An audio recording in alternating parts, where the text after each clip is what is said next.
Welcome back guys sa ato ang mga motivational story o sambingay sa Bisaya nga adunay daghang mga dagkong lesson nga ma-apply sa atong kinabuhing Kristiyanon.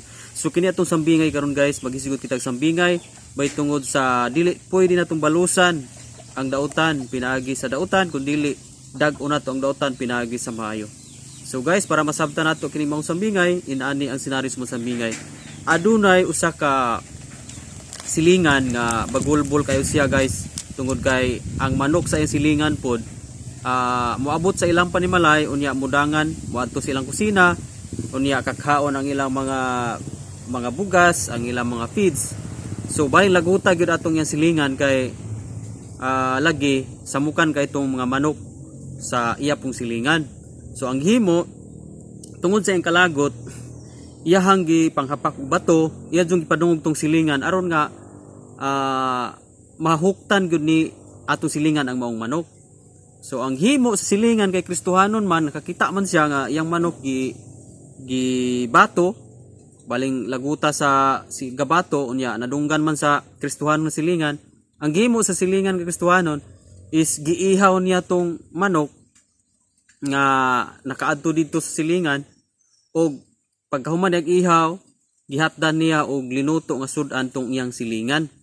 So tungod ato niingon tong silingan nga gihattan imo dang giihaw ang manok nga akong gihapak di ay.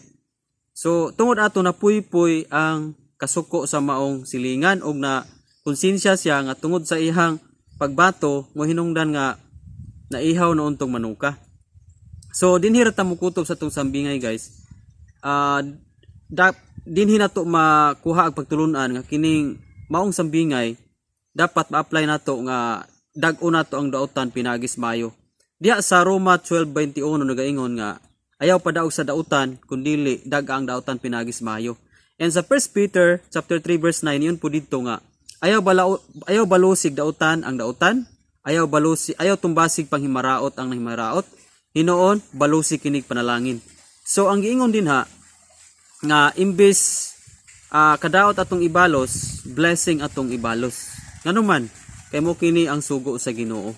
So mao kini ang pamaagi og dili ginato ni masabtan sa atong kinabuhing Kristohanon, mao binang dili gyud ta panalanginan pug ayo sa Ginoo kung hilig ta og balos. So ayaw gyud balusi ang dautan. Kay kung dunay naghimo og kadaot sa imuha, hinumdumi nga blessing na siya kung dili ka mo balos o dili ka mo sukli. Munay giyon ni Jesus nga kung sagpaon kas pikas nimong aping ipasagpa po ng pikas, diba? So niyon sa kung maoray higugmaon ninyo ang higugma kaninyo nganong magpaabot man kamo panalangin. So dako na yung panalangin kung bisan gihimo ang tagdautan pero wala ta mibalos og dautan.